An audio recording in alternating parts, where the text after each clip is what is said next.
নমস্কার বন্ধুরা, আমি সুভাষ মুখার্জি হর্টিকালচার ফার্ম থেকে বলছি।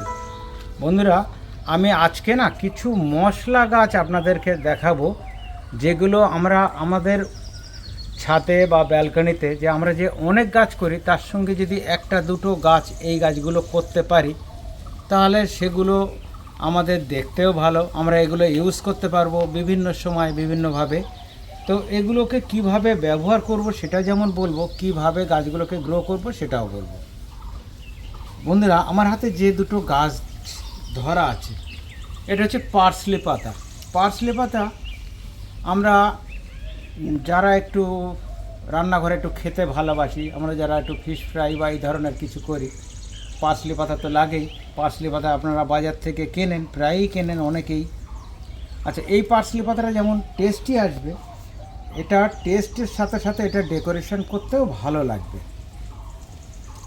আচ্ছা, এদের পরিচর্যা নিয়েও বলবো। আচ্ছা বন্ধুরা, তারপরে দেখুন স্টিভিয়া, খুব সুন্দর গাছ। স্টিভিয়া শীতের সময়টা পাওয়া যায় না, কারণ গাছটা তো ওই সময় ফুল চলে আসে, ফুল চলে আসলে পাতাটা ছোট হয়ে যায়। তো ওই সময়টাতে বাদ দিয়ে বাকি সব সময়তেই গাছের পাতা বড় থাকে।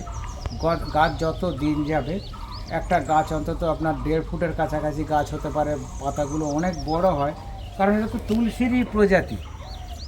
আচ্ছা, আর এটাতে ফুল আসতে দেবেন না। ফুল যদি না আসতে দেন তাহলে আপনার পাতা বড় থাকবে, আর আমার তো ফুল দরকার। ফুল না হলে আমি বীজটা পাবো না, সিডসটা পাবো না।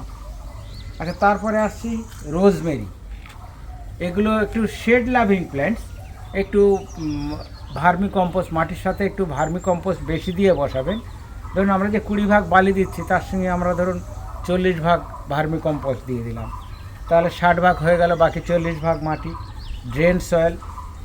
আর স্টিভিয়া আর রোজমেরি বৃষ্টির জল পছন্দ করবে না, একটু বৃষ্টির জল থেকে একটু বাঁচিয়ে রাখবেন। বাকি যে গাছগুলো দেখাচ্ছি এগুলো তো বৃষ্টির জলেও রাখতে পারি। তারপরে আসছে অলস্পাইস। অলস্পাইস খুব সুন্দর লাগবে। অলস্পাইস দিয়ে আপনি চা বানাতে পারেন। এই যে ব্রাসিলটাকে, এটা তো তুলসীর ভ্যারাইটি, এটাকে আমরা স্যালাড হিসেবে ব্যবহার করতে পারি। যখন আমরা লাল চা বানাই, লাল চায়ের সাথে দিতে পারি, তাহলে চায়ের ফ্লেভারটা একটু অন্যরকম আসবে। বাড়িতে যারা গেস্ট আসবে তারাও একটু খুশি হবে যে এটা অন্য ধরনের, অন্য ফ্লেভারের চা আমরা পাচ্ছি।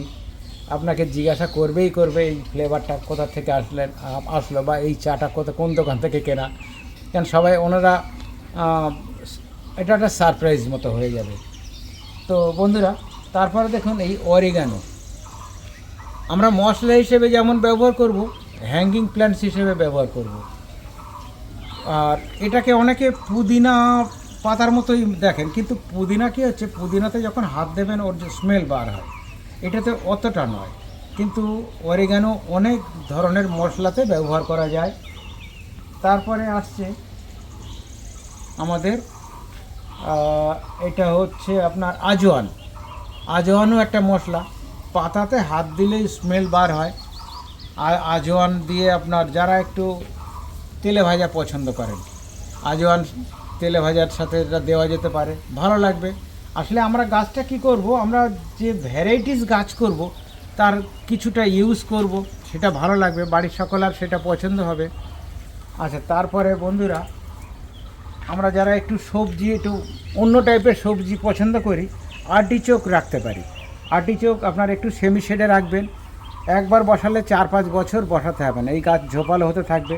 ওখান থেকে ওই ছোট ছোট ফলের মতো হয়, সেটা আমরা ইউজ করতে পারি। আপনারা গুগলে যে আর্টিচোক, আমি স্পেলিংটা একটু দেখিয়ে দিই, ARTICHOKE, আর্টিচোক প্ল্যান্টস বলে যদি আপনারা সার্চ করেন, ওর ডিটেলস দেখিয়ে দেবে। আচ্ছা বন্ধুরা, আমাদের যাদের অনেকটা জায়গা ছিল, আগে অনেক বাগান ছিল, যাই কিছু, তো আমরা আগে থানকুনি পাতা পেতাম। আজকাল কিন্তু থানকুনি পাতা পেতে গেলে আমাদের সেই বাজারেই ছুটতে হয়। যদি আমরা এতগুলো গাছের সাথে একটা থানকুনি গাছ রাখি, সেটাও ভালো লাগবে। থানকুনি শরীরের জন্য অনেক উপকারী। তো বন্ধুরা, আমি কয়েকটা গাছ আপনাদেরকে দেখালাম। আমরা যে অনেক গাছ করি, তার সাথে সাথে যদি এরকম 2-4টে গাছ করি, তাহলে আমাদের একই মেনটেনেন্সে হয়ে যাচ্ছে, একই স্প্রে, একই সব কিছু, শুধু একটু সারটা হয়তো একটু বেশি লাগবে। তো এরা তো অত বেশি সার চায় না। আমরা সব গাছে যখন সার দেবো, সব গাছে যখন স্প্রে করব, তার সাথে সাথে এটাতেও স্প্রে করলাম, খাবার দিলাম। এইভাবে আমরা গাছগুলো করতে পারি। অবশ্যই এগুলো 8 ইঞ্চির বেশি উপরে যাবার দরকার লাগবে না। গাছগুলোকে এইভাবে করুন। আর বন্ধুরা সবাই ভালো থাকবেন, সুস্থ থাকবেন। আমাদের নার্সারিতে এসে নিতে পারেন। এগুলো হোম ডেলিভারিতেও দিতে পারবো, কুরিয়ারেও দিতে পারবো। আর অবশ্যই আমাদের চ্যানেলটাকে সাবস্ক্রাইব করুন। আর নতুন কী নিয়ে ভিডিও লাগবে অবশ্যই আমাদের কমেন্ট বক্সে লিখে জানান।